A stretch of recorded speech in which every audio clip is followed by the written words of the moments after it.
Estimados alumnos, buenas noches. Vamos a dar inicio a la primer clase, a la primer videoclase correspondiente al desarrollo de los contenidos teóricos del trabajo práctico número 3.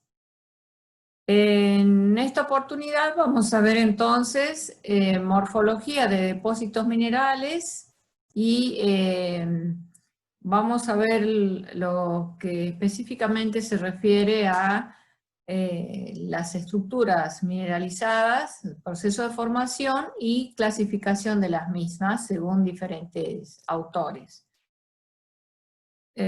Comencemos entonces. El movimiento de los fluidos que van a producir la mineralización, que van a emplazarse en un ambiente propicio para que se mineralice allí, esos fluidos mineralizantes, ese movimiento, ese desplazamiento de los fluidos, está gobernado por diferencias de presión, de temperatura, está relacionado o está condicionado a la permeabilidad del medio circulante. Sobre todo esta última, a su vez, depende de las rocas mismas, que sean más o menos porosas y permeables, que tengan porosidad primaria o porosidad secundaria también, y también depende de los fenómenos estructurales que hayan actuado sobre ellas, fallas, diaclasas, etc. Por ejemplo, las fallas pueden generar brechas de falla, lo que genera una porosidad secundaria. La existencia de espacios abiertos no es suficiente para que allí se depositen minerales. O sea, esa no es la única condición. Tiene que haber una serie de circunstancias, de una serie de factores que tienen que coexistir y que tienen que estar presentes para que allí se pueda producir la mineralización. Las soluciones mineralizadoras reaccionan continuamente también con la roca de caja y así deben cambiar constantemente su carácter químico. La deposición de minerales no clásticos ocurre como consecuencia de una compleja combinación de circunstancias favorables. Para que se deposite en un lugar, entonces, una asociación mineral determinada, o sea, una asociación paragenética determinada, deben concurrir una serie de factores, tanto físicos como químicos. Y, como les decía, determinada presión, determinada temperatura, determinadas condiciones químicas, de pH, de oxidación o de reducción, de saturación de determinado compuesto, etc. Pero de todas ellas hay dos consideraciones especiales a tener en cuenta que son las que vamos a ver ahora. Uno, que la presión, la temperatura, etcétera, para la cristalización de los minerales de una asociación sea apropiada, tanto ya sea que ellos rellenen espacios vacíos como que reemplacen a minerales preexistentes. Ambos procesos, el de reemplazamiento o el de relleno, ambos procesos actúan conjuntamente, aunque normalmente va a predominar uno u otro según el ambiente de deposición y las condiciones, ¿sí? Y el número 2 es que exista un canal permeable que conecte el lugar de origen de las soluciones mineralizadoras con el tramo donde las condiciones son aptas para su cristalización y se prolongue aún mucho más allá el canal, para que esto permita una continua renovación y circulación de las soluciones. ¿Qué quiere decir?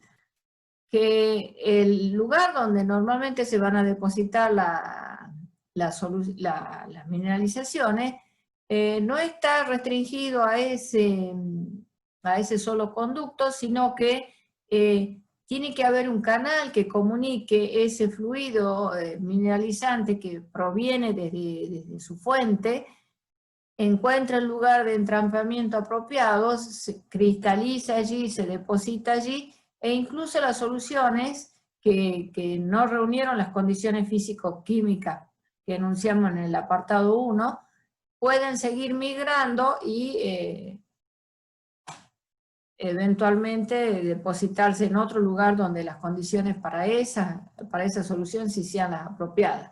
Este flujo normalmente no se da en un solo pulso, sino que son pulsos secuenciales que se van dando en el tiempo, estamos hablando de tiempos geológicos, y por eso es que muchas veces se pueden ver estructuras bandeadas o estructuras donde se puede seguir, además de una asociación paragenética, una sucesión paragenética se puede estudiar y decir qué mineral se depositó primero, cuál se depositó después, cuál en tercer lugar, etc. O hay algunos que se pueden depositar simultáneamente al mismo tiempo, si las condiciones así lo permiten, ¿sí?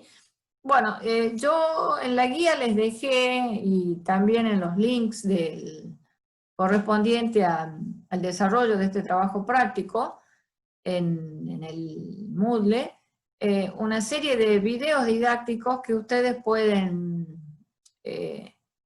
a los que pueden acceder para complementar la información que vamos a desarrollar entonces en la presente videoclase. Veamos cuáles son los medios por los cuales se puede producir esta depositación en los ambientes apropiados, como decíamos, ¿sí? Hay un esquema que se usa mucho, que es un esquema teórico, obviamente, pero que surge a partir de distintos tipos de estudios y observaciones, y propuesto por Simpson en 1990, y este esquema teórico relaciona la variación entre la presión de los fluidos en el tiempo en función de eventos rupturales causados por sismos, ¿sí? ¿Qué quiere decir? Que como les decía hace rato, los pulsos mineralizantes, la mineralización no se da normalmente en un solo evento, sino que son eventos cíclicos que se van repitiendo, son diferentes pulsos mineralizantes que se van repitiendo, sucediendo en el tiempo. Y estos pulsos obviamente tienen que ver, estos impulsos de esos flujos muchas veces tienen que ver con entre las causas por sismos que hacen de que se movilicen esos fluidos que estaban en determinado lugar, en determinadas condiciones, hacia otro lugar donde se va a hospedar. Así tenemos, por ejemplo, en el esquema que tenemos acá en la diapositiva, tenemos en la vertical la presión y en la horizontal el tiempo. Y tenemos dos tipos de modelos. Uno que es el de bomba de succión y el otro que es el de válvula activada. El proceso mineralizador en los dos casos, en el primer caso de arriba que es el de válvula activada, ¿sí?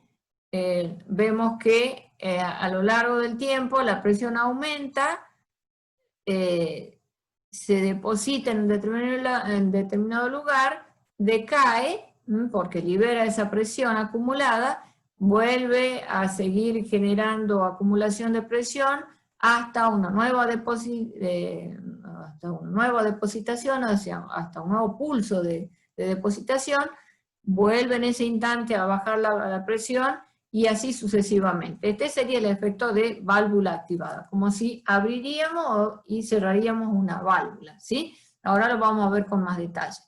Lo mismo pasa, eso se da normalmente en los yacimientos de tipo mesotermal.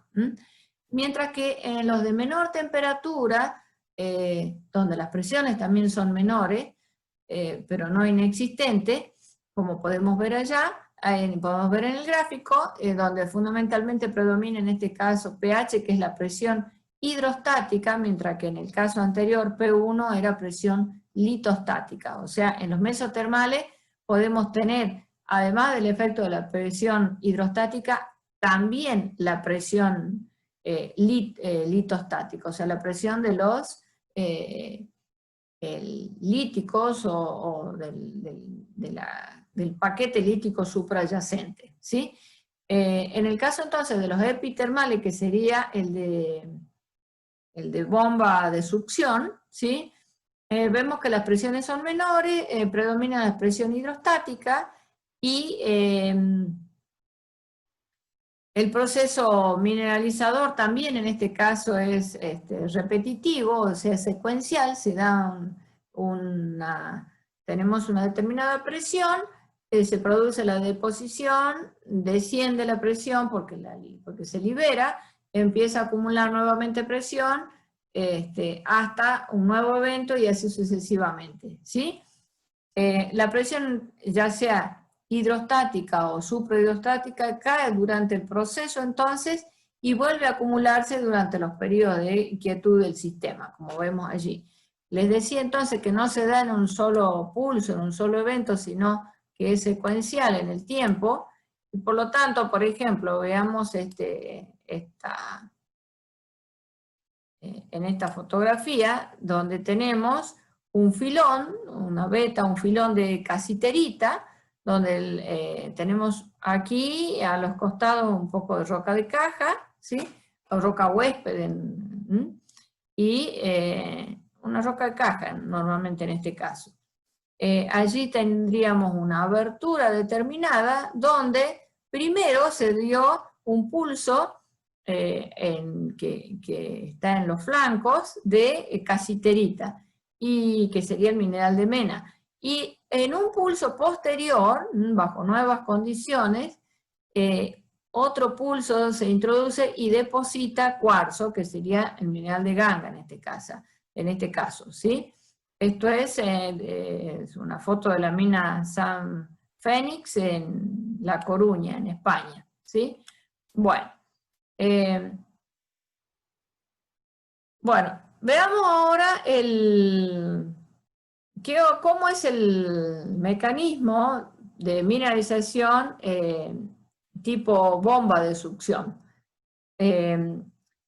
A profundidades someras, o sea, poca profundidad, las estructuras en extensión se caracterizan por la presencia de texturas tipo crustificaciones, como estas que tenemos acá en pantalla, y brechas, y brechificaciones, ¿sí?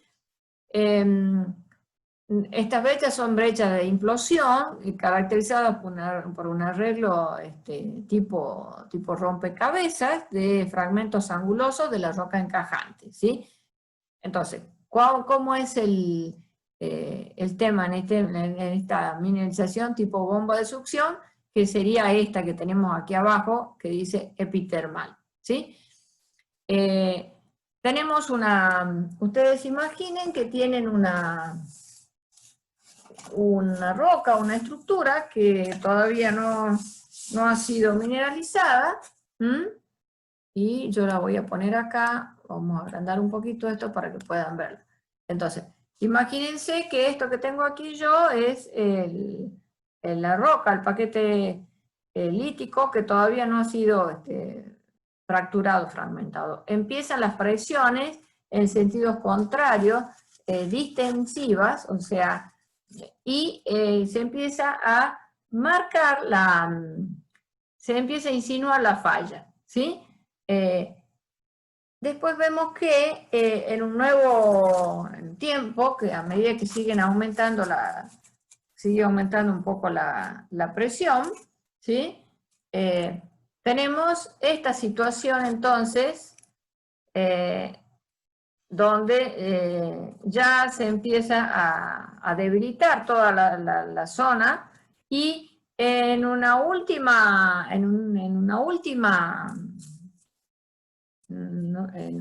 etapa, si se quiere, sigue aumentando entonces la distensión, ¿sí? Y se genera esta abertura. Esta abertura, este hueco que queda allí en el medio, allí se hospeda la mineralización, ¿sí? Pero entonces, en ese espacio, en ese hueco que quedó, que sería esto que ustedes tienen aquí en pantalla, este sector y este sector, ¿sí? O sea, ya de post-ruptura, allí tendríamos brechas, perdón, ¿sí? O si no también brechas de implosión, entonces, y con fragmentos angulares, ¿sí? O si no, también la presencia de crucificaciones.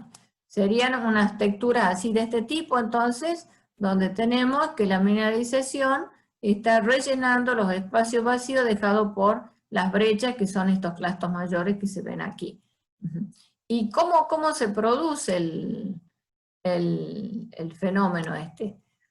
Entonces, tenemos una determinada roca donde se empiezan a producir un efecto distensivo, o sea, presión, esfuerzos en sentidos contrarios del orden distensivo, y hasta que se rompe. En el momento en que se rompe se generan unas aberturas, ¿sí? Como estas que vamos a señalar ahora, como esta que tienen aquí. Le vamos a dar un colorcito, como esa, y también como esta otra que tienen aquí. Y allí obviamente el fluido que estaba en las proximidades es como succionado hacia ese lugar, o sea, es como si hubiese una bomba de succión, o sea, como una aspiradora, como algo que lo chupa hacia ese lugar, ¿sí? Y allí entonces se hospeda la mineralización. Y tienen este tipo de arreglo textural, o sea, brechas de implosión, ¿sí? Hay una succión entonces en ese lugar. Brechas de implosión cementadas por la carga mineral de los fluidos. O sea, estos son los fragmentos de la roca de caja, de la roca que lo contiene, que en este caso sería como una roca huésped en realidad, y todo el espacio que queda allí es rellenado por el fluido mineralizante. En el otro caso, en la mineralización tipo válvula activada, tenemos otra situación distinta. En el modelo de válvula activada es básicamente aplicable a las grandes zonas de falla, grandes zonas de cizalla, en un régimen dúctil frágil, ¿sí? Para que el modelo se cumpla, la zona de cizalla debe cortar a través de un gradiente de presión que excede las condiciones puramente hidrostáticas. O sea, no solamente tenemos presiones hidrostáticas, sino también tenemos presiones litostáticas aquí presentes. Los gradientes suprahidrostáticos pueden desarrollarse en vastas zonas o concentrarse en las vecindades de una falla también, por ejemplo. Cuando, por ejemplo, esta falla aporta una barrera impermeable, ya sean estas de vaporitas, lutitas, rocas cristalinas. Entonces, ¿qué tenemos? Tenemos, por un lado, una secuencia litológica donde tenemos un suelo, una litología superior porosa, una barrera impermeable que puede ser de cualquier tipo de litología que no tenga porosidad, evaporitas, lutitas, rocas cristalinas, lo que fuera, por ejemplo, una estructura, un intrusivo concordante a la estratificación, una pizarra, una pelita, una lutita, algún material evaporítico, etcétera, que esté aislando la parte superior de la parte inferior. En la parte inferior tenemos el régimen suprahidrostático, o sea, presiones distintas a las que están por encima en el régimen hidrostático. Y tenemos una zona débil de falla que está bloqueada de alguna manera por esta barrera impermeable, pero que por efecto de la acción de válvula, la acción de válvula activada, se inicia cuando se produce una rotura sísmica en el sistema, por efecto de un sismo, esa falla se activa o se inicia, ¿sí? y lo que permite que los fluidos que se encuentran en el régimen suprahidrostático, o sea, en profundidad, por debajo de la pantalla de la barrera impermeable, puedan acceder a otros niveles superiores de menor temperatura, de menor presión, y por lo tanto van a migrar de una zona inferior de mayor presión hacia una zona superior de menor presión. Entonces la descarga hacia arriba se mantiene hasta que el gradiente de presión pasa a hidrostático en la barrera, o sea, cuando hay un equilibrio, cuando tenemos la misma presión arriba y abajo. El proceso se ve favorecido en fallas de gran ángulo, en particular en aquellas de tipo inverso. Y acá tenemos, vamos a bajar un poquito como para que se vea el cuadro completo. Bueno, acá tenemos las dos situaciones entonces.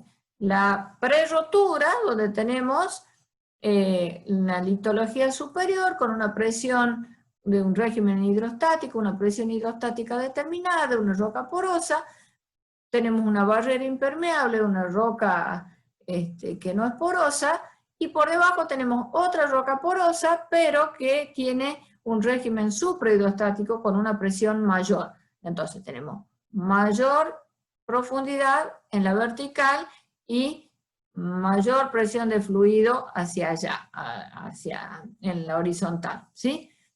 Entonces, eso es antes de la falla. Se produce la falla y como acá la presión es menor, tiende a inyectar los fluidos como si fuese un sifón. Imagínense que tendríamos un sifón aquí, que lo activamos, y que activamos el sifón. Entonces todos los fluidos que estaban presionados aquí, por esta vía de escape, por esta vía de debilidad, salen e ingresan hacia el nivel superior, hasta que se equilibran las dos presiones. Entonces, obviamente, hacen de que esta falla se mineralice, y si la roca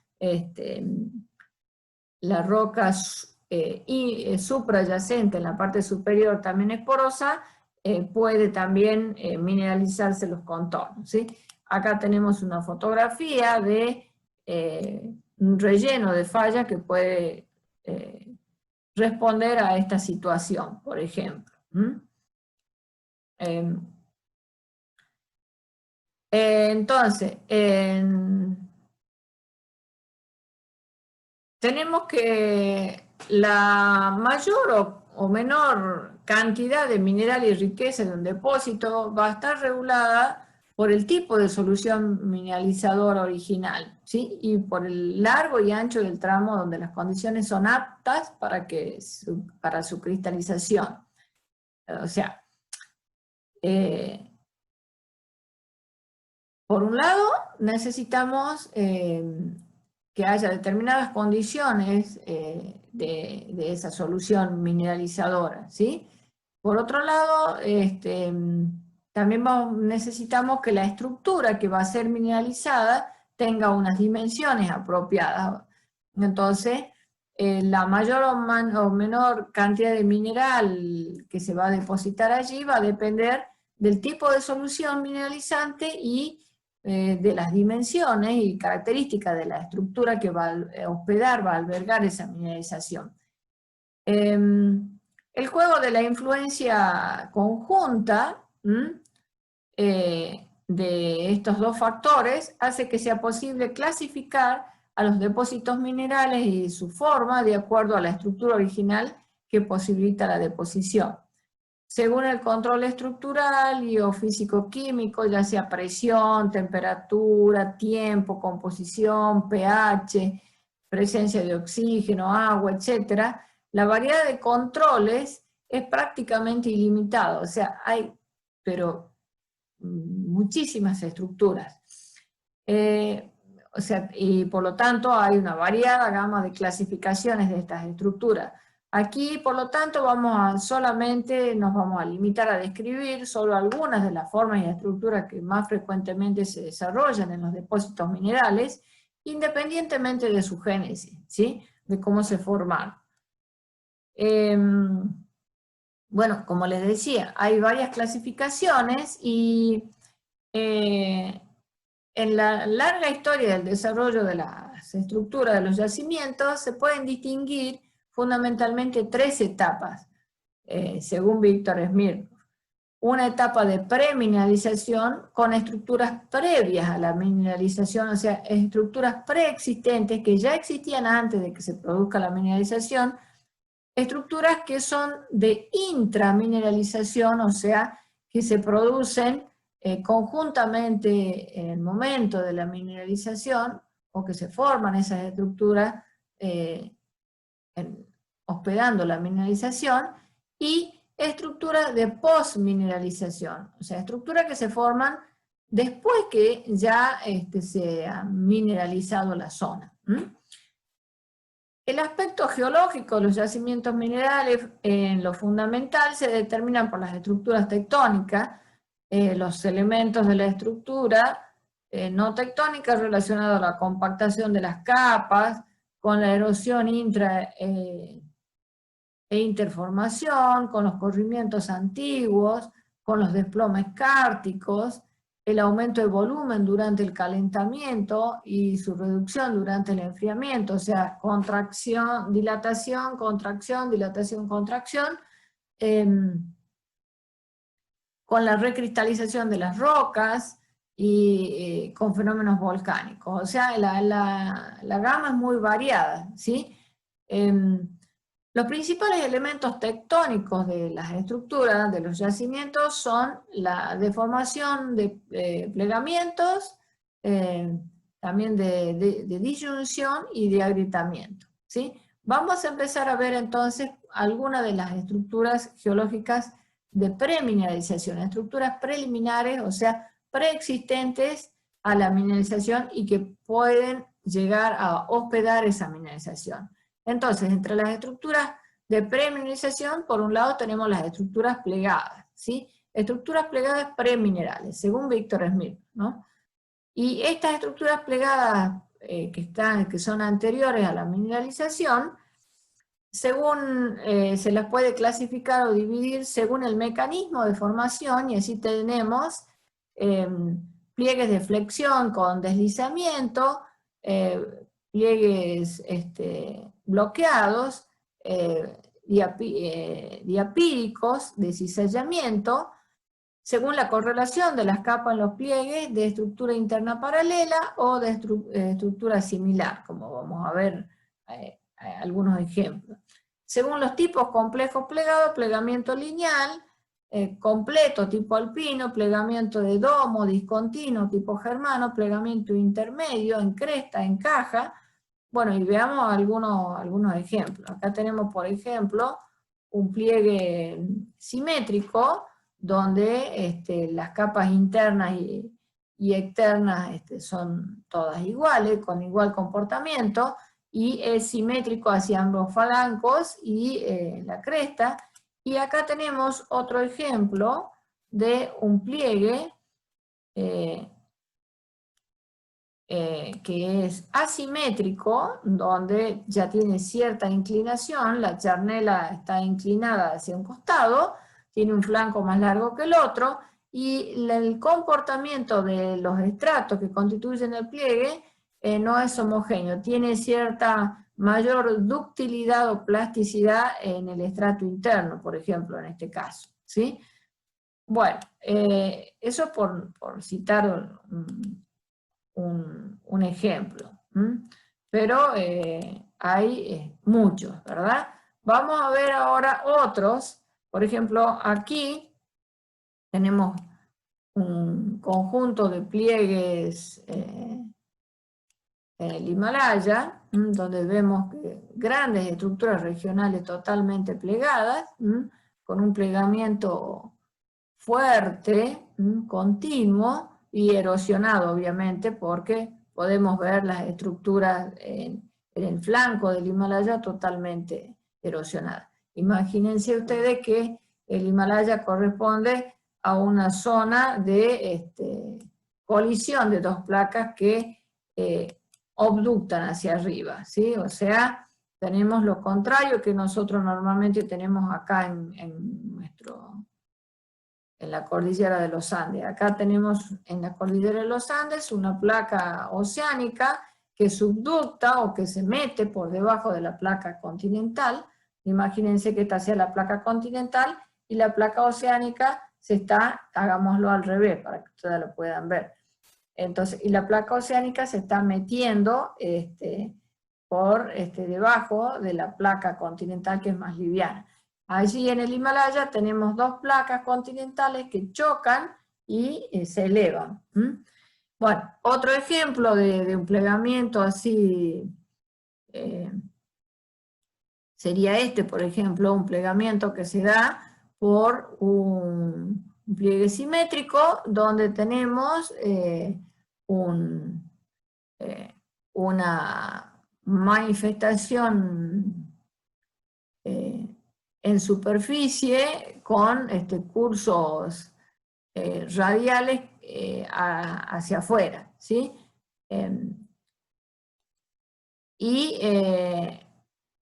La manifestación, seguramente hay algún diapiro, algo abajo que está generando este tipo de comportamiento.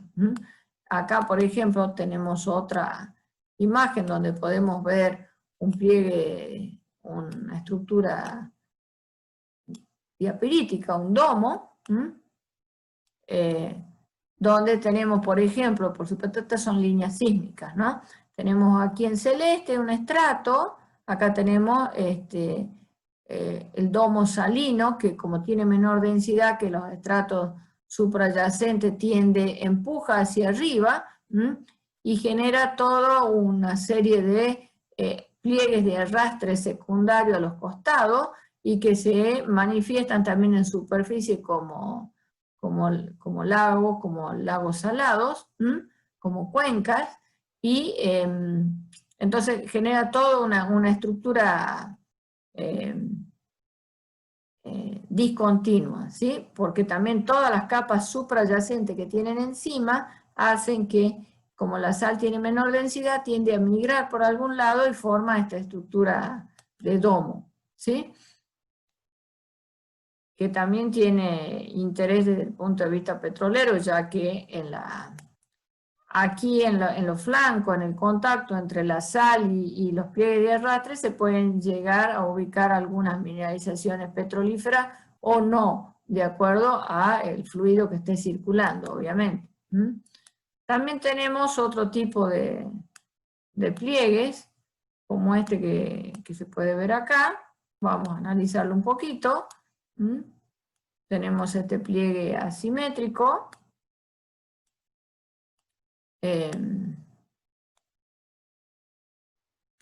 Este pliegue asimétrico, si se fijan, es una gran estructura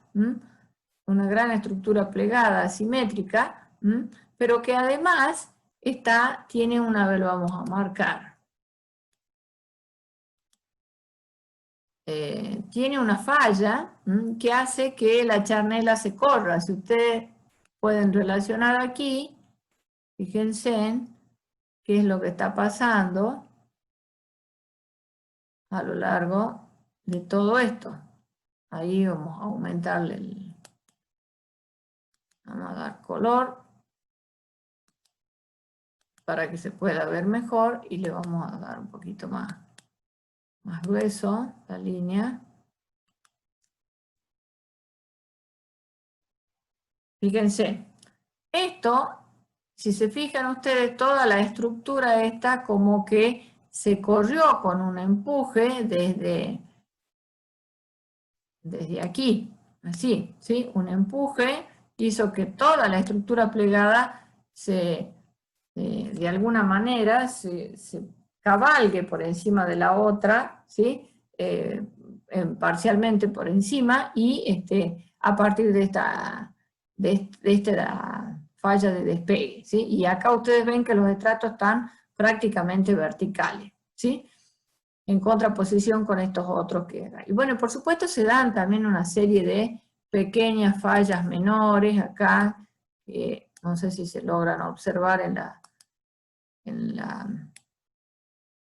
que tiene que ver precisamente justo con este sector de la charnela siempre, ¿no? O sea, la mayoría de las fallas distensivas se dan a la altura de la charnela. Acá también se pueden ver, esta no.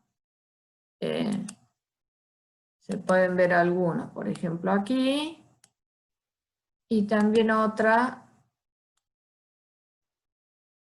por ahí más o menos, ¿sí? Bueno, entonces tenemos ese ejemplo. Veamos otros. Además entonces de estas estructuras,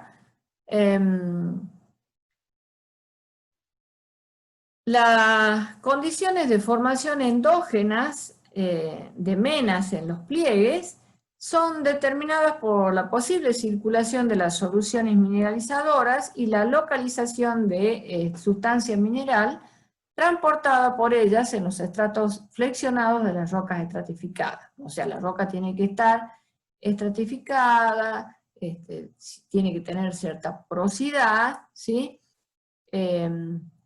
Para que permita la circulación. Tales condiciones se crean a consecuencia del aumento de la porosidad, en surgimiento con planos de crucero, como veíamos, como agrietamientos, estratificación, brechación al formarse los pliegues. Los pliegues en general a menudo son atravesados por fallas de menor a mayor amplitud, como vimos, ya sean estas diferentes tipos de fallas, ¿no? Y ellas tienen mucha importancia para la circulación de las soluciones mineralizadas y la localización de los cuerpos minerales. Así se distinguen fallas longitudinales, diagonales y transversales a los pliegues, que generalmente van a ser las fallas que van a conducir la mineralización y también parte puede migrar a través de los estratos, ¿no? O sea que tenemos una estructura de premineralización de tipo plegada de distintas características y generalmente ese plegamiento va acompañado de fallas, fisuras, que van a ser los canales que van a permitir el ingreso posterior de las soluciones mineralizantes. Formación de menas en los pliegues. Las condiciones estructurales de formación endógena de menas en los pliegues son diferentes y se establece un orden de factibilidad de formación de menas en los pliegues.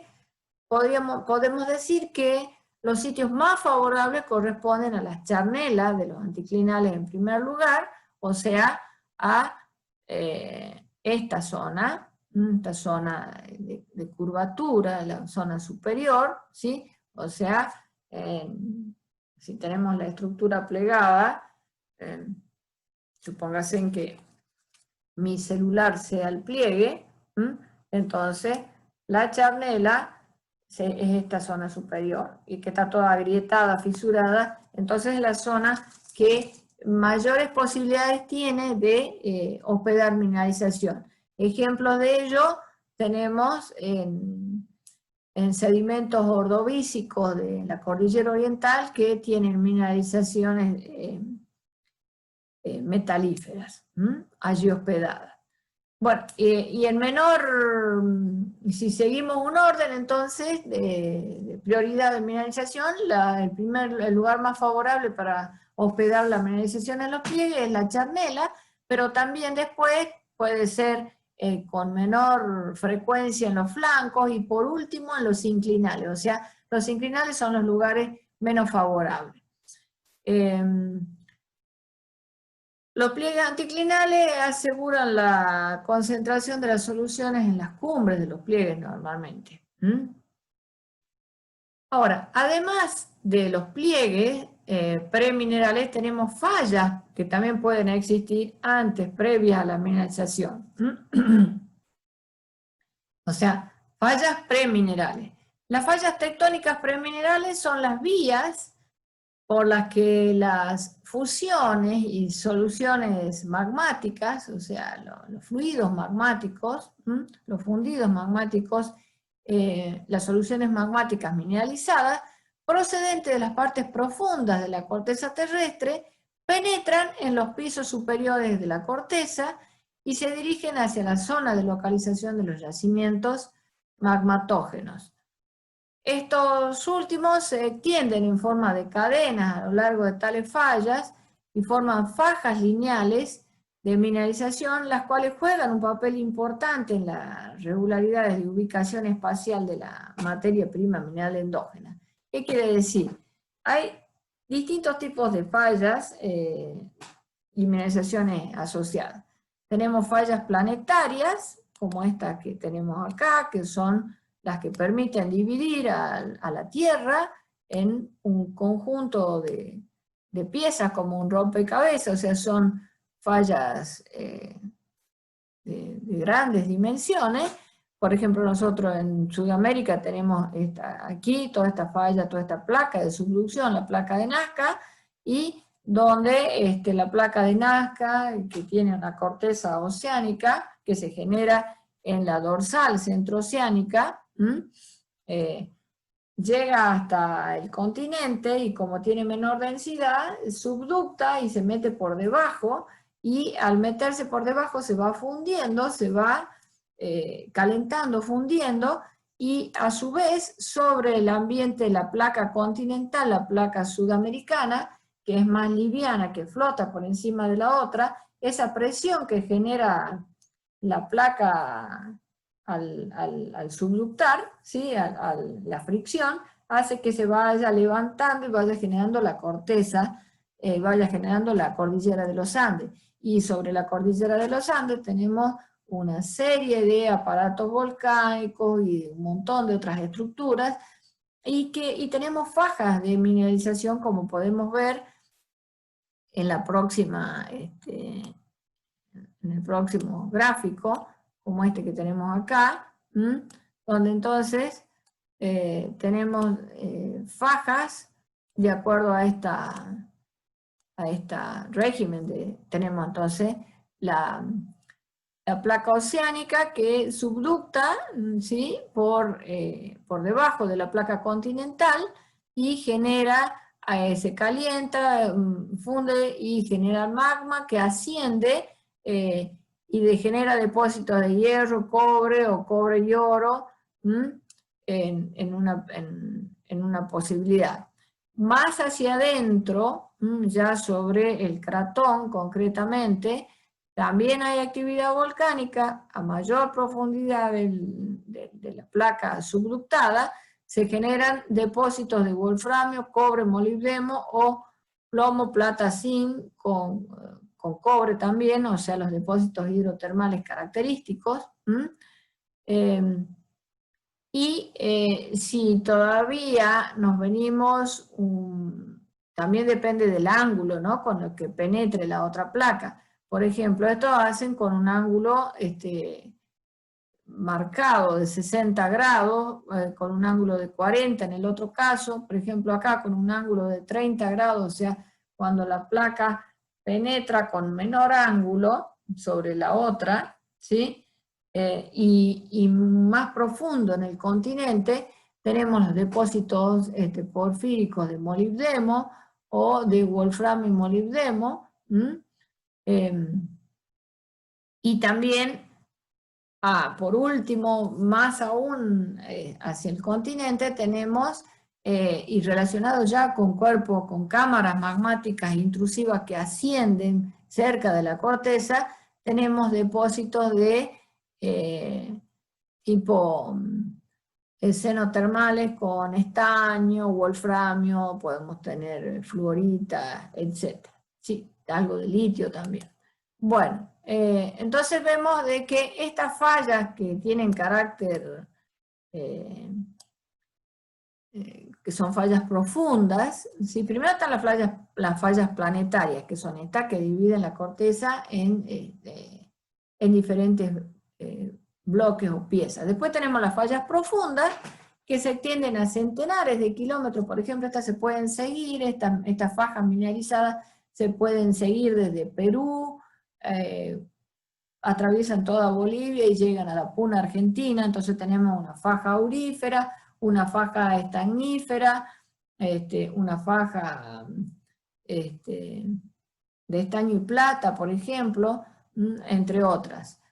Después tenemos otro tipo de fallas que ya tienen un desarrollo un poco más local, por así decirlo, pero que también tienen grandes extensiones, se las pueden seguir por longitudes de hasta 400 kilómetros, por ejemplo, y más, que son fallas ocultas, o sea, no las vemos en las imágenes satelitales, pero hay indicios de que por la mineralización que presenta y porque hay como un rosario de ese tipo de mineralización alineado, entonces podemos decir que son fallas ocultas, que nos están indicando esa correlación de yacimiento de la misma tipología, de que en profundidad tiene que haber algo que los relacione. Y sería, por supuesto, algo más o menos así, pero a otra escala, ¿sí? O sea, tenemos fallas que superficialmente no la vemos porque tenemos otra cubierta de material más nuevo. Estas fallas entonces son anteriores al Oligoceno. Este es un ejemplo puntual, ¿no? Pero bueno, hay muchos. Como ustedes van a ver en el trabajo práctico, también van a poder evidenciar algunos tipos de estas fallas ocultas. Y por último tenemos las fallas ordinarias, que son las fallas comunes, las más pequeñas, y las que son las que albergan la mayoría de los yacimientos. ¿Cómo vamos a ver acá, por ejemplo? Acá tenemos una zona de cizalla en el norte de Chile, en Atacama, donde hay mineralizaciones de hierro, donde hay varias minas a lo largo de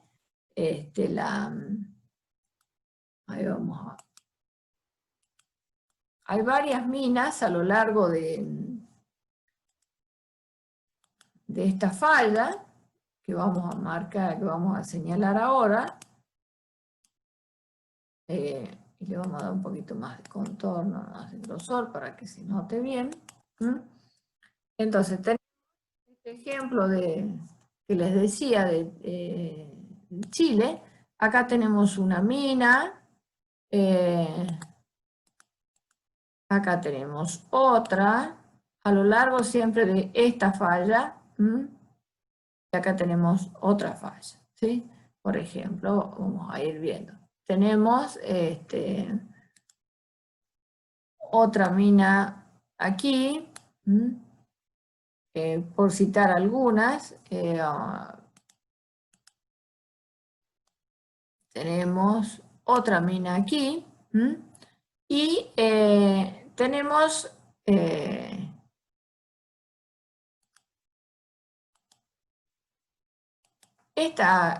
por un lado, esta falla regional importante que aparece aquí, la vamos a marcar en color para que se vea bien, ¿sí? Le vamos a dar un más grosor. Tenemos esta falla entonces, ¿sí? Y tenemos otra más, si nos fijamos, tenemos esta otra que está por aquí, y tenemos esta otra que está así, y algunas otras fallas menores. O sea, hasta ahí tenemos un ejemplo donde hay varios yacimientos ubicados a lo largo de una misma falla. Después tenemos otras observaciones más de menor escala. Por ejemplo, una zona mineralizada con 3 sistemas de falla. Esta es una imagen en 3D del Google que se puede ver perfectamente la localización de las fallas.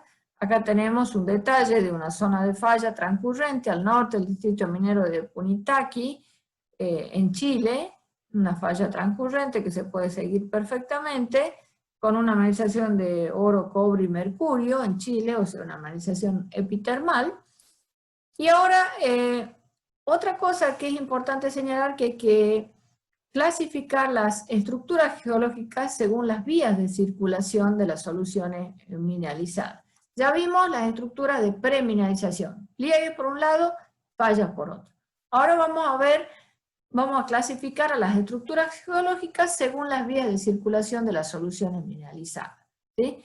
O sea, tenemos tres posibilidades. Tenemos estructuras, vamos a bajarle un poquito acá para que se pueda ver, estructuras geológicas conductoras de menas,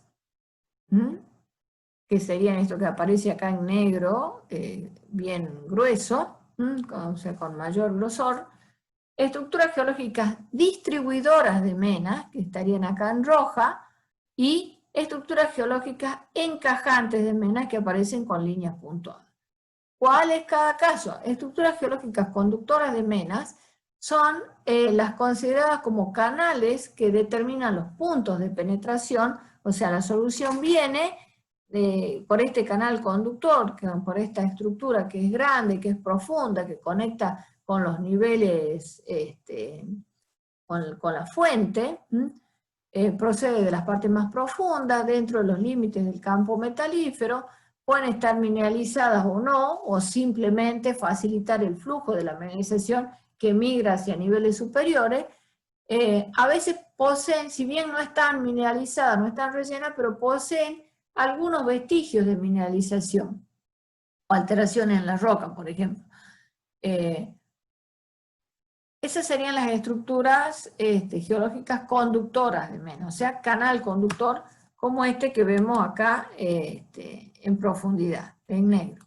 Después, pueden existir estructuras geológicas distribuidoras de menas, son aquellas a través de las cuales las soluciones mineralizadas pueden desviarse de la estructura principal de este canal conductor primario hacia varios otros canales, hacia zonas de deposición del mineral, ¿sí? Por ejemplo, disyunciones en los estratos permeables atravesados por el canal maestro de mena o contiguos a este, entre otros, ¿sí? Que serían estas que tenemos en rojo. Y por último tenemos las estructuras geológicas encajantes de mena, que son los lugares donde allí se va a quedar hospedada o depositada la mineralización, o sea, aquellas que contienen a los cuerpos minerales, determinando su forma, dimensiones y en algunos casos las particularidades de la estructura que se desarrolle, ¿sí? Que son las estructuras encajantes de menas, que son las estructuras más chicas también, ¿sí? Entonces ustedes imaginen estos tres tipos de estructuras, ya sean conductoras de mena, distribuidoras de mena y encajantes de mena, como si fuese un gran árbol seco, por ejemplo, ¿sí? Entonces, la raíz, todas las raíces de la planta, del árbol, si lo pudiéramos sacar al árbol y verlo completamente en un croquis sin la tierra, podríamos decir que todo lo que hace a la raíz sería la fuente original de la cual proviene la mineralización. Por ejemplo, una cámara magmática, ¿sí? O un intrusivo. Después, el canal conductor sería como el tronco del árbol. Y las estructuras geológicas distribuidoras de mena serían las ramas grandes, las ramas principales de la copa del árbol, mientras que las estructuras encajantes de mena serían las ramas más chicas, las hojitas, las nervaduras de las hojas, todo lo que hace a la copa en sí, que conforma la copa del árbol. Menos, por supuesto, las ramas mayores, que serían las distribuidoras de mena. Como para dar un ejemplo comparativo, algo burdo así, pero para que se entienda. Bueno, según Víctor Smirnov, ya vimos las estructuras geológicas de premineralización. Ahora vamos a ver las estructuras geológicas de mineralización, o sea, aquellas estructuras encajantes de mena, o sea, estas, las que acá están como las menores, ¿sí? Las últimas. Dentro de las estructuras geológicas encajantes de mena, se pueden dar diferentes situaciones. ¿En dónde puede encajar esa mineralización? ¿Dónde se puede hospedar? En estructuras concordantes de potentes series de capas, por ejemplo, cuerpo en las charnelas de los pliegues, cuerpo en las flexuras de los pliegues, cuerpo en las zonas de ruptura y trituración entre los estratos y dentro de estos, cuerpo bajo pantallas impermeables, donde tenemos diferentes permeabilidades litológicas, como veíamos, cuerpos en los estratos de rocas favorables. Esos serían estructuras concordantes de potentes series de capas. Ahora vamos a ver algunos ejemplos. Después tenemos estructuras discordantes de grandes fallas, cuerpos en fallas de corrimiento, cuerpos en fallas normales y dislocaciones horizontales. Bueno, esas son otras posibilidades. Como les dije al principio de la videoclase, le subí unos links allí en el apartado correspondiente al trabajo práctico número 3, donde ustedes pueden ver en los videos que se les subió pliegues y fallas y diaclasas que serían las estructuras predominantes donde se pueden encajar algunas de las mineralizaciones, ¿sí? Y, o sea, por un lado tenemos las estructuras concordantes de potente serie de capas, que ya vimos los pliegues, estratos, estructuras discordantes, ya no son concordantes, sino que son discordantes de grandes fallas, y de distinto tipo, ¿no es cierto? De corrimiento o fallas normales y de locaciones horizontales también. Ahora vamos a ver algunos ejemplos. Y después tenemos, por ejemplo, también estructuras discordantes de grietas tectónicas.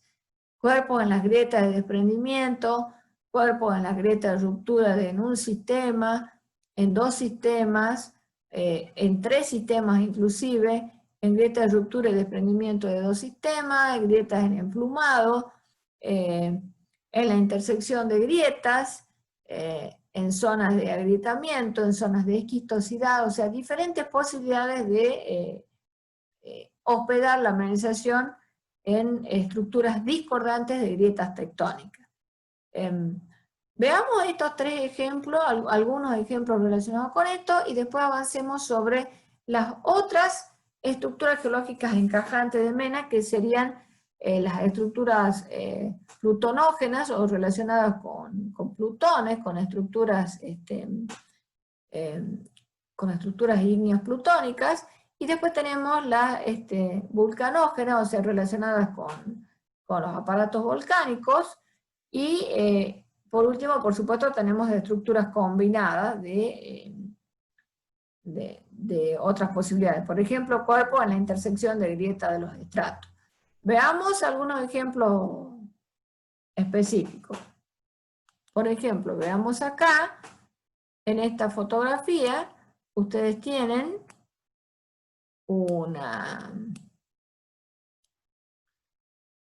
un plegamiento, ¿sí? bien intenso, definido, con pliegues más bien angulosos, casi pliegues cabríos, donde la roca no es muy dúctil, tiende a plegarse como si fuese un acordeón, y en ese plegamiento obviamente, como la roca no es muy plástica, no es muy dúctil, se va agrietando, y esas grietas, esos canales son los que permiten después el ingreso de fluidos mineralizantes posteriores, que serían todo esto que ustedes tienen acá enmarcado que se visualiza en color blanco, ¿sí? O sea, serían inyecciones de mineralización posterior al plegamiento.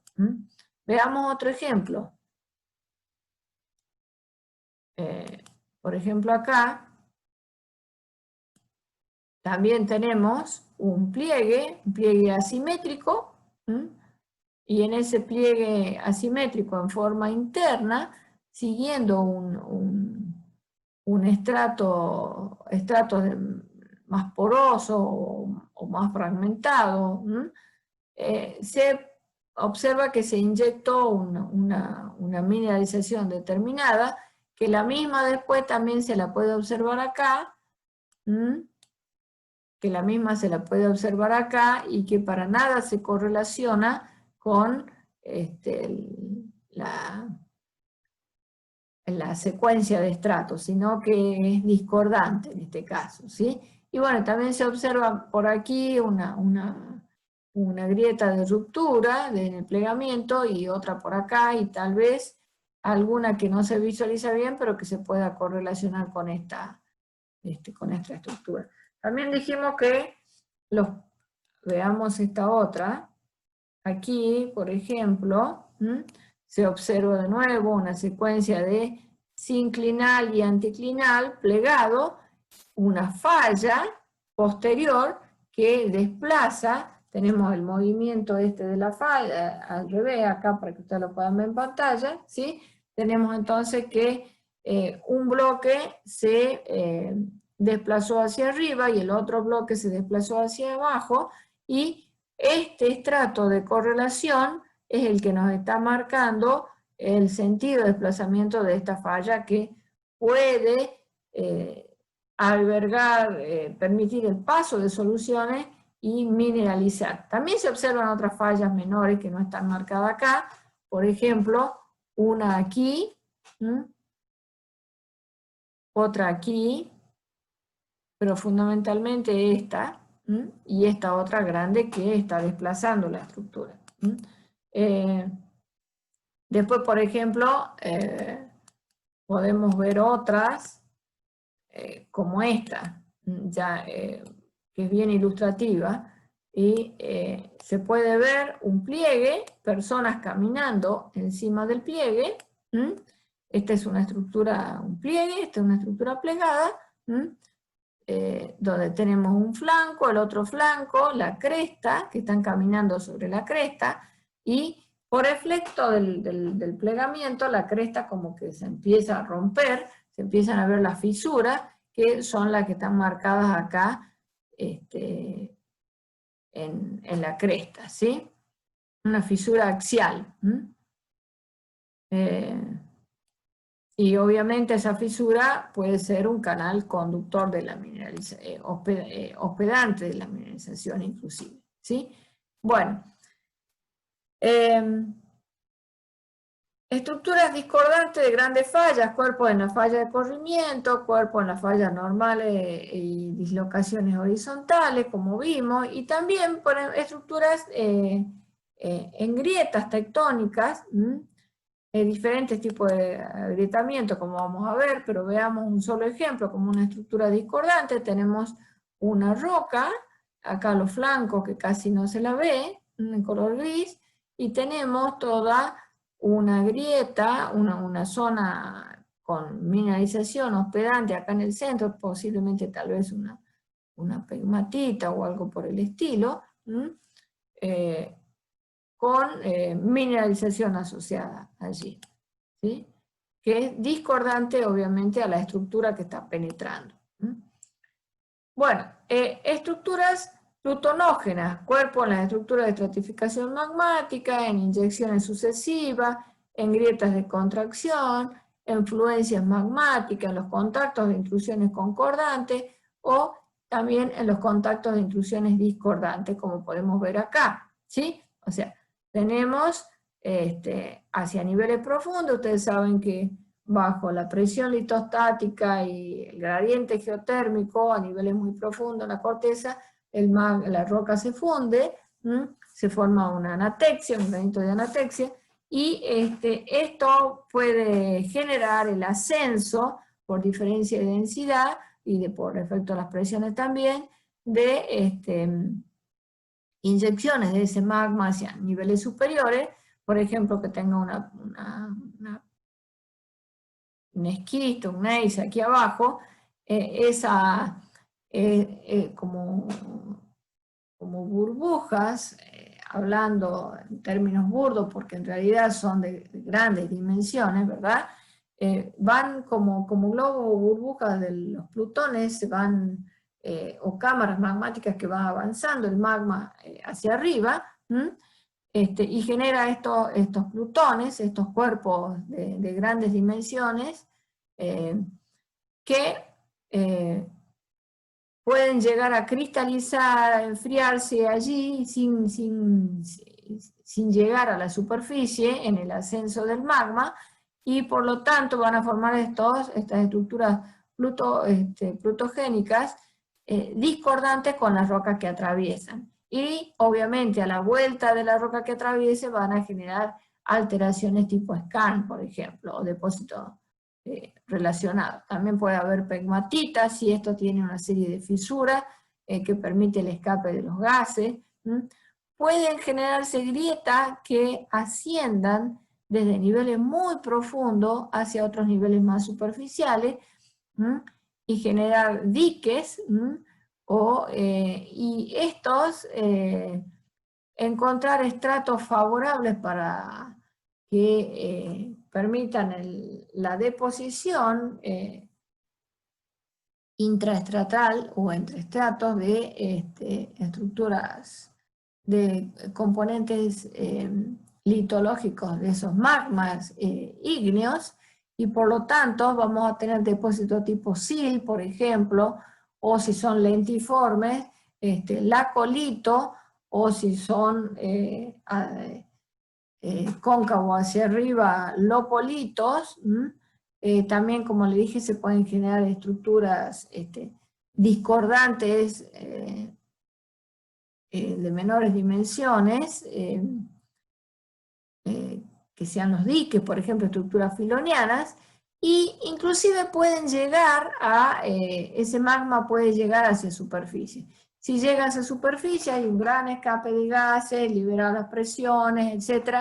El magma, se produce el escape de gas, entonces, y se dan esas coladas de lava, por ejemplo, o también puede haber, dependiendo del tipo de magma que sea, si es ácido o básico. Los básicos son más tranquilos, el flujo, mientras que los ácidos son más violentos, con más presiones, y pueden generar actividad piroclástica, y generar depósitos de caída, piroclastos, lares, enfriamiento rápido de la lava, y por lo tanto generar estructuras de vitrificación tipo obsidiana, etc. O sea, tenemos una gama muy variada de estructuras de origen ígneo, ¿sí? Ya sea relacionadas con el ambiente endógeno, o sea, ígneas plutónicas o ígneas volcánicas, o sea, aquellas que pueden llegar hacia la superficie.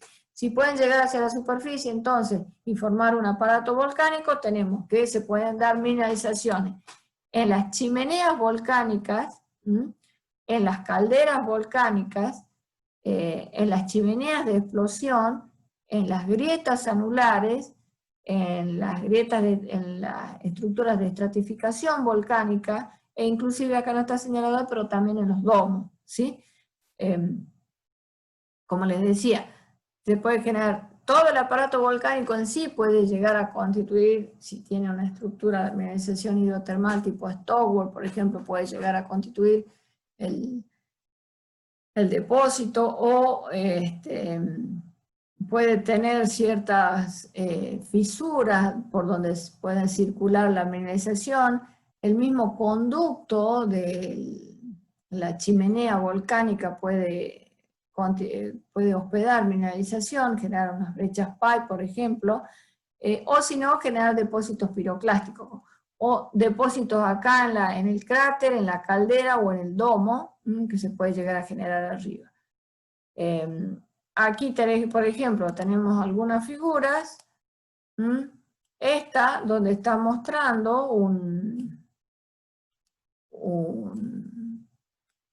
cuerpo intrusivo, un granito en profundidad, que bueno, ahora está aflorando, digamos, por efecto de la erosión, pero que obviamente cristalizó en profundidad, un esquisto por encima, y determinados tipos de estratos. Entonces, si caminamos por encima, lo que vemos es, a la vuelta a la periferia, una roca sedimentaria, rodeando esto un esquisto, y por último una estructura central cristalina que sería el granito. Otro ejemplo, bueno, esta sería una estructura de tipo de Plutón, de este tipo, ¿verdad? Como esta que tenemos acá. Pero podemos tener otras, por ejemplo, diques, como estos que tenemos acá, una estructura filoniana diqueiforme, que inclusive está atravesada por fallas que desplazan parcialmente al dique, que puede estar mineralizado o no, y esto a manera curiosa, por ejemplo, una estructura en abanico, donde tenemos dos pulsos distintos, estas rocas de color negro y que están señaladas acá con distintas fallas, como un primer pulso, y otro segundo pulso de cuarzo. El primer pulso son roca filoniana de tipo básica. Bueno, hay otra clasificación, por ejemplo la de Boltzmann en 1982, ya no de Smirnov, que habla de los tipos estructurales y habla precisamente de las estructuras filonianas, filones en grietas de separación que pueden albergar oro, estaño, tungsteno, filones en grietas de ruptura, filones en un solo sistema de grieta, filón en dos sistemas de grieta, filón en tres sistemas de grieta, que albergan mineralizaciones de oro, cobre, plomo, plata, zinc, entre otras. Estas estructuras filonianas son conocidas entonces como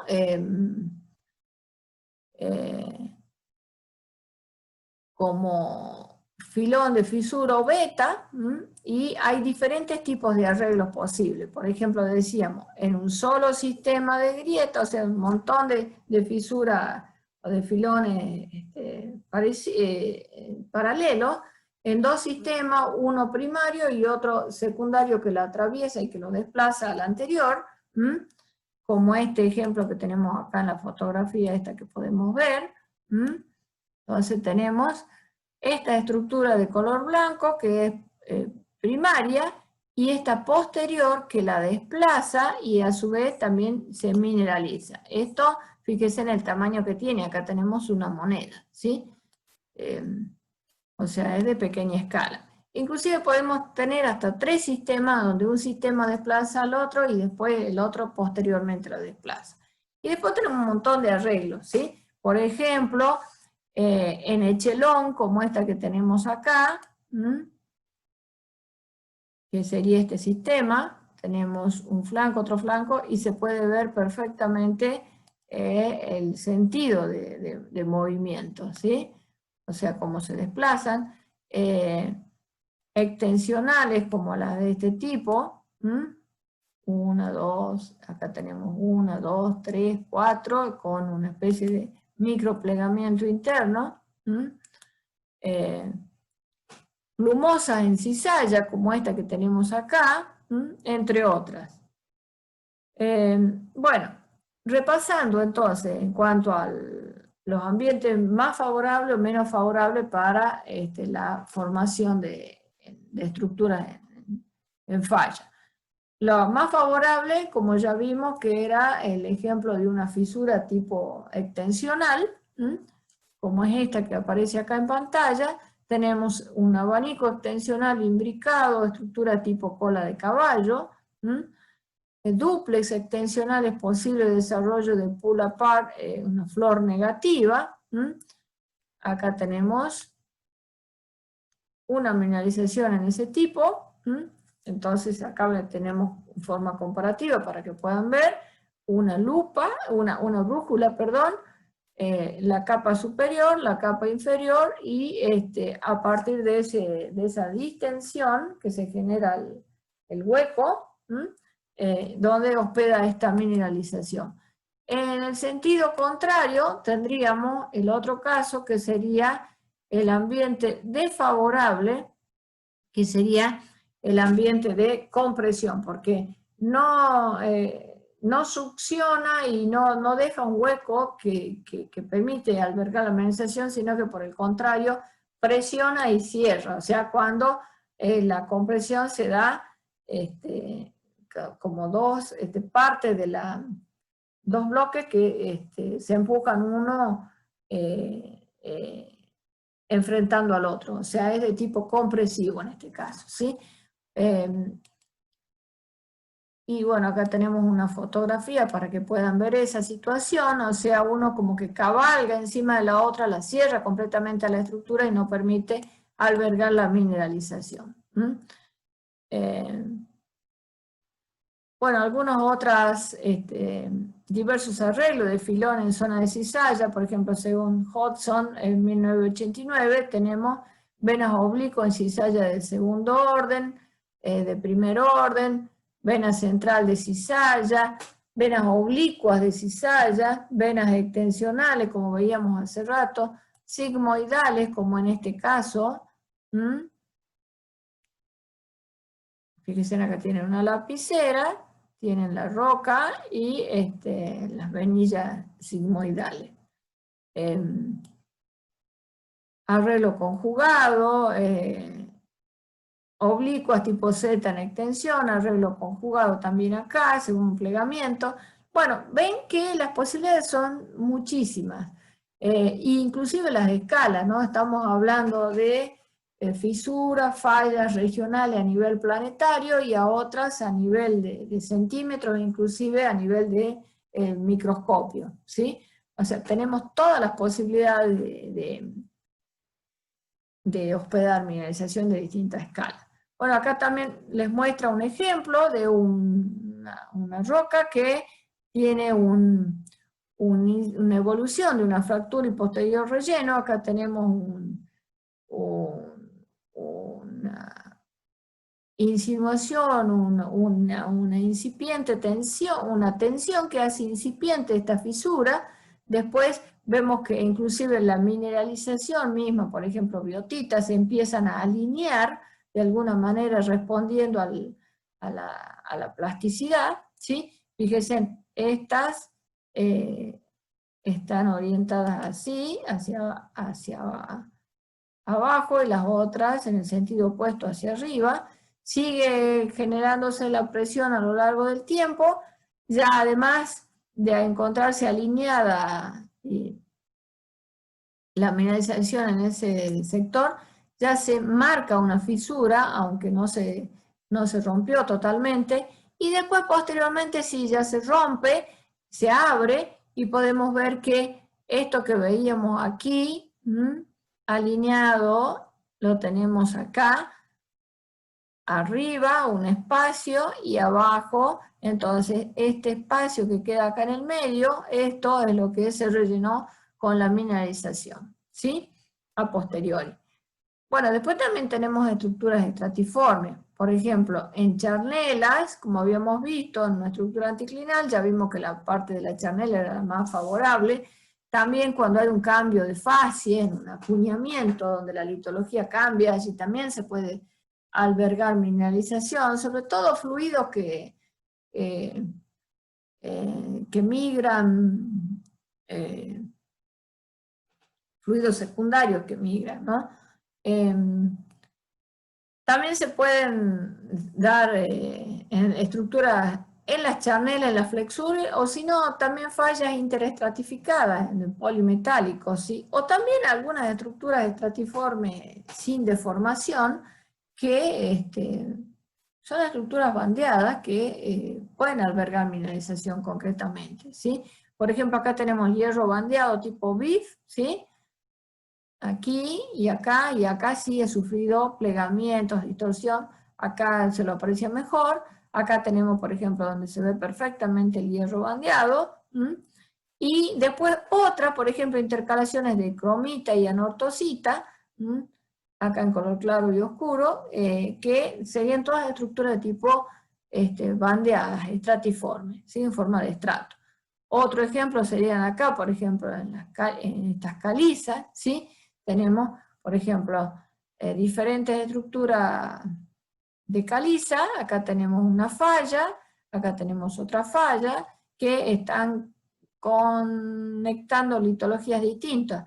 Diferentes tipos de caliza, por ejemplo, las calizas superiores, mudbank, las dolomías brechoides por debajo, calizas bioclásticas más abajo, antiguas arenas rojas por debajo, en el basamento, y al costado tenemos unas pizarras y areniscas silúricas, una falla que conecta estas dos litologías diferentes, y una de esas fallas, además de conectarla, de desplazar parcialmente la litología, es la que es un canal conductor de la mineralización, y la mineralización se hospeda en el límite interestratigráfico entre las calizas bioclásticas y la dolomía brechoide. Y allí tenemos que se pueden hospedar sulfuros, como muestra la imagen esta, la del croquis, y también hay varita. Estos son los yacimientos en Irlanda de Silver Mine, ¿sí? Donde tenemos mineralizaciones también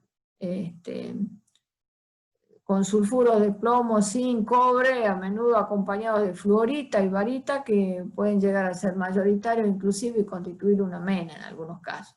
Otro ejemplo de estructuras de mineralizaciones que se dan entre los estratos, y que en este caso sería interestratal, una roca porosa, permeable, una arenisca, por ejemplo, ¿sí? Flanqueada por dos estratos que sean impermeables hacia arriba y hacia abajo, y sobre esa roca permeable, sobre esa arenisca permeable, pueden circular, por ejemplo, fluidos que contengan uranio en solución, ¿sí? Y generar depósitos tipo roll front, como estos que aparecen acá en la imagen. ¿Cómo se explican estos depósitos tipo roll front?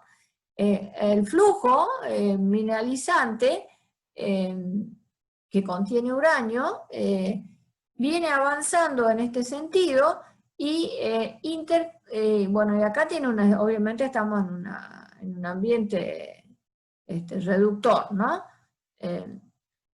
Se encuentra con materia orgánica, por ejemplo, en su camino, y hace que las condiciones físico-químicas de circulación del uranio en solución no puedan mantenerse, entonces se deposita allí, precipita, al pasar a un ambiente oxidante por efecto de la presencia de la materia orgánica. Entonces va a generar una serie de depósitos de mineralización con esta forma, como se muestra acá en la imagen. Entonces tenemos, por ejemplo, acá un núcleo oxidado, un ambiente oxidante, un núcleo oxidado, después tenés una zona alterada, después sigue una arenisca no alterada, después tenemos un estrato de uranio y un estrato de pirita. O sea, hacia este extremo naranja, hacia este extremo naranja tenemos un ambiente oxidante, y hacia este otro extremo verde tenemos un ambiente reductor, ¿sí? Veamos una imagen, una fotografía real de lo que estamos diciendo.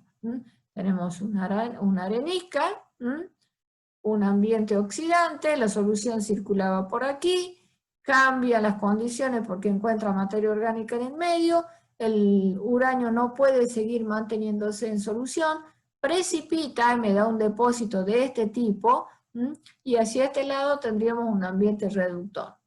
El cambio de las condiciones del ambiente de oxidante a reductor se da precisamente por la presencia de la materia orgánica que está aquí, ¿no? Fíjense en la escala, esto tiene 15 centímetros, o sea que esto debe tener 15, 30, 60, un metro cuando mucho, ¿sí? Veamos ahora entonces las estructuras en stonework. Las estructuras en stonework se caracterizan porque presentan una red entrelazada de venillas portadoras de mineralización que atraviesan toda la masa rocosa. Conforman cuerpos mineralizados que pueden alcanzar áreas mayores a 1 kilómetro cuadrado, por ejemplo, y la mineralización ocurre principalmente por relleno de grietas y a veces por reemplazamiento también, pero más por relleno de grietas. A ciertas mineralizaciones se las considera diseminadas porque para poder explotarla es necesario remover todo el material, no se puede explotar las vetas en forma particular o individual. Y este ejemplo de mineralización se da en ambientes hidrotermales, por ejemplo, es común observarlo, Y también en mineralizaciones de tipo subvolcánica o vulcanogénico, donde hay mineralización en los fondos oceánicos, ¿sí? Como por ejemplo estas mineralizaciones de Río Tinto en España, que son estructuras vulcanogénicas tipo Kuroko, que también se da en Japón, y por supuesto actualmente están expuestas, ¿no? Pero en su momento de génesis, de formación, correspondían a un ambiente subvolcánico, que era un ambiente de este tipo, como el que tenemos acá en pantalla, que explicándolo a grosso modo son zonas donde tenemos esas chimeneas de emisión de humos negros en las dorsales centrooceánicas,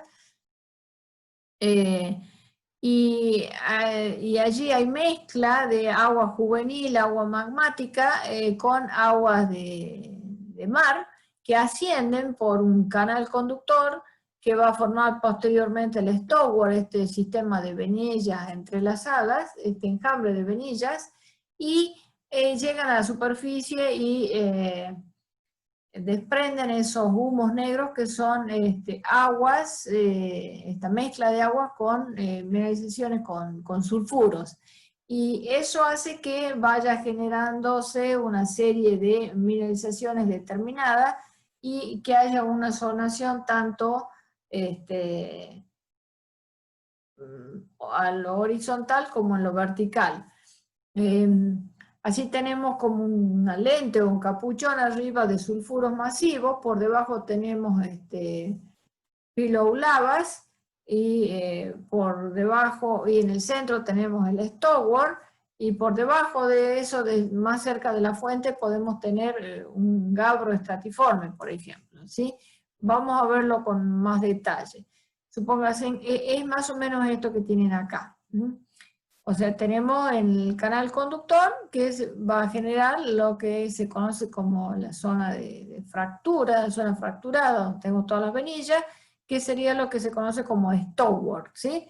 Tiene una alteración hidrotermal. Y se lo observa de esta manera los afloramientos, como un enjambre de venillas. Por encima tenemos una zona, la que llega a superficie, una zona de mineralización masiva, ¿sí? Que tiene una zonación horizontal, ¿sí? Tenemos, por ejemplo, más cerca del Stoward tenemos pirita, calcopirita, por encima tenemos pirita y esfalerita y galena, y por encima tenemos zinc, hierro y bario, ¿sí? Y hacia los costados tenemos yeso, tufitas, esteatita, y entonces, en esta zona de mineralización masiva tenemos pirita masiva de este tipo, mientras que en la zona de Stoward tenemos mineralizaciones de este tipo, donde tenemos cuarzo lechoso con azurita y malaquita, por ejemplo, en esta zona. Y acá arriba, en la zona esta superior, que está en rojo, tendríamos, por ejemplo, pirita masiva. Estas chimeneas en los fondos oceánicos se conocen como smokers por los humos negros, digamos, ¿sí? Son descargas de sistemas hidrotermales submarinos y que ha permitido observar de manera directa cómo se forman estas concentraciones. Como vemos, como les decía, se forman las chimeneas, que acá tenemos una fotografía de una en actividad, emitiendo esos humos negros, y forman esta chimenea, que sería este aparatito que tenemos acá en celeste, que está constituida con anhidrita y algunos sulfuros, y en la parte central tiene esa anhidrita más o menos porosa, y en la parte inferior, en la parte basal, tienen sulfuros mayoritariamente, algunas pueden colapsar, romperse, y hacia abajo tenemos entonces una zonación, y donde tenemos sulfuros masivos, y si nos venimos más abajo aún, tenemos todo el sistema de venillas de Stoward. Hacia los costados tenemos conos con anhidrita también, ¿sí? Estas serían las estructuras tipo Stoward, entonces. ¿Cómo las observamos en los afloramientos o una vez que están constituidas, que pasó el tiempo, que hubo actividad tectónica y que ya no constituyen fondo marino, sino que están expuestas en los ambientes continentales? Las podemos estudiar y observar de esta manera. O sea, este conjunto, este enjambre de microvenillas, o de venillas a nivel macroscópico de afloramiento, como las que podemos ver acá en esta mina, pero sobre todo está diseminada en todo el cuerpo, y por lo tanto no se lo puede explotar mayormente como una mineralización subterránea, sino que hay que remover todo para poder rescatar el interés económico de esa mineralización. Bueno, en este esquema, por ejemplo, de manera simplificada se presenta un modelo genético para la mineralización de sulfuro de la faja pirítica ibérica, por ejemplo, en España, donde tenemos esto que veíamos recién, esta mineralización tipo Curoco o subvolcánica, con la parte inferior del Stoward y la parte superior de sulfuros masivos. Esto asciende desde una intrusión básica que contiene hierro, cobre y cobalto, que está a 300, 400 grados, azufre ingresa hacia allí, esas aguas hidrotermales calientes, mezcladas con aguas marinas, va descendiendo la temperatura a niveles de 200, 300, hasta que llega a los niveles superiores y sale como esos humos negros, ¿sí? Generando toda una zonación. Por supuesto, como roca de caja podemos tener pizarras y cuarcitas y rocas ácidas, entre otras. Bueno, además de las estructuras estas subvolcánicas de los fondos oceánicos, también tenemos otras estructuras vulcanogénicas continentales, o que no constituyen estas emisiones de humos negros, que pueden estar, por ejemplo, en el ambiente marino emergiendo también, perdón. Y podemos tener entonces mineralizaciones tanto en las cúpulas volcánicas como en las calderas volcánicas. Recuerde que la división entre cráter y caldera hace referencia a la dimensión de la boca del volcán. Calderas son las de grandes dimensiones y cráter las de dimensiones más reducidas. Y cúpula sería el capuchón que se puede formar arriba a veces cuando la lava se enfría y es más ácida, ¿sí? Entonces, por ejemplo, ejemplos de mineralizaciones de este tipo tenemos acá, por ejemplo, esta caldera del Rodalquilar, donde tenemos fíjense, si esto tiene 1 kilómetro, esto tiene 1, 2, 3, 4, 5, 6 kilómetros fácil la caldera, y tenemos una intrusión de diorita, o sea, un material plutónico, inclusive algo más profundo, con fallas que son las fallas conductoras de la mena, o sea, las que van a conectar la mena, la mineralización con los niveles profundos, y hacia la parte superficial entonces tenemos distintos tipos de alteración hidrotermal. Por ejemplo, por debajo tenemos una alteración argílica propilítica, más central y más cerca de los centros de emisión concretos de las fallas hidrotermales, que conducen a la mineralización hidrotermal. Tenemos, por ejemplo, una alteración tipo argílica en celeste, y por último tenemos capuchones silíceos. Y por supuesto, en gris todas las rocas frescas, que son rocas de precaldera, o son las ignimbritas, ¿no? Las ignimbritas de las lázaras. Bueno, la mineralización, ¿dónde se da? Precisamente acá, donde tengo la alteración silícea, ¿no? Con toda una alteración, o halos de alteración concéntricos periféricos de tipo argílica avanzada y argílica propilítica. Las mineralizaciones las que se dan acá en la zona silícea son de oro, ¿no? Esto se da en España, en Almería. Bueno, fotografías de distintos ejemplos, por ejemplo, una caldera de un volcán en Alaska. Fíjense en que hay como otros conos menores, otros cráteres menores de emisión adentro de la caldera, domos de lava en el cráter del monte Santa Elena. Acá tenemos el cráter y domos pequeños, y allí también se pueden hospedar mineralizaciones. Otra caldera en un ambiente oceánico, otra gran caldera, estructuras vulcanogénicas estratiformes, producto de la emisión de material piroclástico, por ejemplo. Y después, por último, tenemos también las estructuras de brecha. Las brechas, o sea, la mineralización hospedada en distintos tipos de brechas.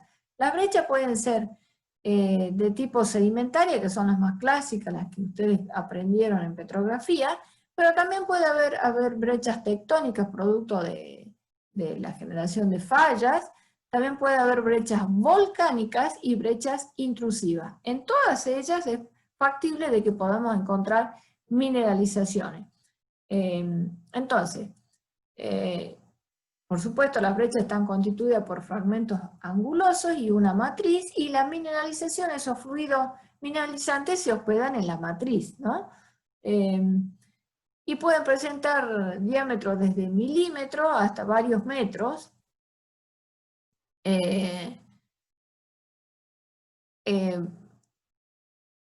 A ver,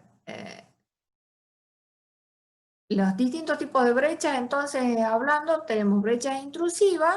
La forma del cuerpo generalmente en forma de columna. Los tipos de fragmentos son angulosos a subredondeados, y por ejemplo, podemos tener una brecha pipe en el conducto del volcán, por ejemplo, que conecta el volcán con los niveles más profundos también. Y podemos tener una mineralización asociada de cobre, molibdeno, wolframio, oro y plata, oro solo, bismuto. También perdón, esas son las intrusivas. De tipo volcánica pueden ser irregular, anguloso, columnas redondeadas, también inclusive en forma de lente, y con mineralizaciones distintivas de cobre, plomo, zinc, cobre solo, cobre, oro, plata, cobre y plata, plomo, zinc, cobre, plomo, zinc varios. O sea, generalmente son todas mineralizaciones hidrotermales, ¿no? Y también puede ser tectónica. Obviamente, si te relaciona una falla, normalmente la morfología del cuerpo es tabular, y los fragmentos son angulosos, redondeados, y también mismo tipo de mineralizaciones, inclusive otras, tipo estaño, wolframio. Y por último también las más comunes, que son las sedimentarias, donde la forma del cuerpo es de capa, ¿no? Es un estrato. Y los fragmentos son angulosos, y las mineralizaciones pueden ser de plomo, zinc, cobre, uranio, cobre, entre otras. Y rectificando entonces, tenemos por un lado las intrusivas, que tienen forma columnar, y por otro lado las volcánicas, que pueden ser irregular, de columna, de lente, y dentro de las vulcanogénicas tenemos las brechas pipe, dentro del conducto, que bueno, las brechas pipe pueden estar tanto en el conducto del aparato volcánico, como un poco más abajo, ¿no? Ya pasarían a ser filonianas, si se quiere.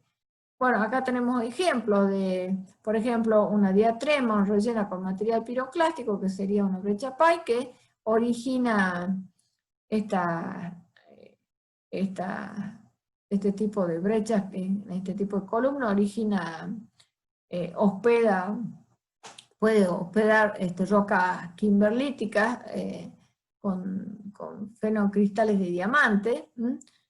Por ejemplo, acá tenemos una brecha hidrotermal con mineralización de cobre. O sea, acá tenemos los fragmentos líticos, angulosos, y toda la matriz de color verde que alberga una mineralización de cobre. Acá tenemos una brecha mineralizada del testigo corona, donde se pueden ver fragmentos ultramáficos, ¿sí?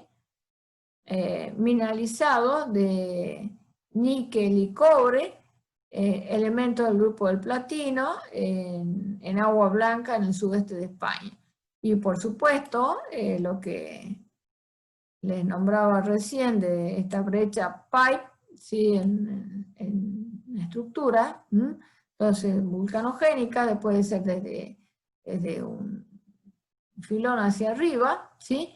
Entonces va generando distintos tipos de fragmentación, de alteración, y va generando halos de alteración, y por supuesto bien arriba tenemos las mineralizaciones las alteraciones propilíticas y con presencia de cuarzo, pirita, energita, cemento e inclusive oro podemos tener. A los costados podemos tener alteración sericítica, magnetita remanente por acá dentro de la brecha, brechas de tipo ígnea estas, entre otras. Bueno, acá tenemos algunas fotografías donde se pueden ver precisamente estas brechas mineralizadas. Vemos los fragmentos líticos y todo lo que está mineralizado correspondería a lo que sería la matriz de la brecha original, ¿sí? Bueno, y como les decía, hay una serie de videos que les recomiendo. Por ejemplo, de geología estructural de clavos mineralizados, para que los vean. Y ahora, para finalizar, vamos a ver algunas consideraciones a tener en cuenta en la exploración de las fallas mineralizadas. Una de las consideraciones es que las zonas, como vimos, las zonas extensionales son las más favorables para el desarrollo de la mineralización. O sea, aquellas donde la mineralización, como dijimos, se hospeda en los ambientes de tipo distensivo, ¿sí? Donde hay esfuerzos distensivos. Aquí, en este sector. En cambio, la compresión lo sella. Esto tiene dos consecuencias. Allí donde se generan espacios, los fluidos podrán circular con mayor facilidad y las masas mineralizadas van a ser mayores. Va a haber como bolsones de mineralización allí.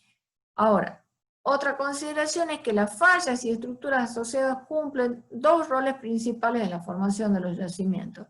Actúan como canales de migración, como ya vimos, de los fluidos hidrotermales, y también pueden albergar la mineralización. Otra consideración a tener en cuenta es que la determinación del sentido de movimiento es muy importante en una falla, ya sea individual o en una zona de cizalla donde haya mucha falla. Es muy importante, fundamental esto, estudiarlo para predecir la presencia de zonas de extensión, porque ya vimos que si bien podían estudiarse a nivel de pequeña escala y esas no tener una mineralización importante o de interés por el tamaño, pero sí me pueden estar indicando otras zonas de extensión mayores. Otra consideración es que las fallas rara vez se presentan con un solo movimiento, sino que estos son movimientos sucesivos que se dan a lo largo del tiempo geológico, se pueden reactivar, se pueden romper inclusive, o sea que se dan en un sistema de falla, en dos sistemas de falla, en tres sistemas, y es interesante y muy importante estudiar toda esta correlación de las fallas para poder entender cómo fue el proceso tectónico y cómo se relaciona con la mineralización. Y independientemente de la escala, como les decía, desde lo microscópico, desde beta, filones, fisuras microscópicas, fallamientos microscópicos que albergan mineralización que podemos ver, hasta manifestaciones importantes en el campo a nivel regional, las fallas pueden presentar localmente zonas extensionales y compresionales. Y están relacionados obviamente con las curvaturas, flexiones, saltos de la falla. Y bueno, ya vimos que hay diferentes modelos, cola de caballo, inflexiones, lazo sigmoide, flor negativa, etc.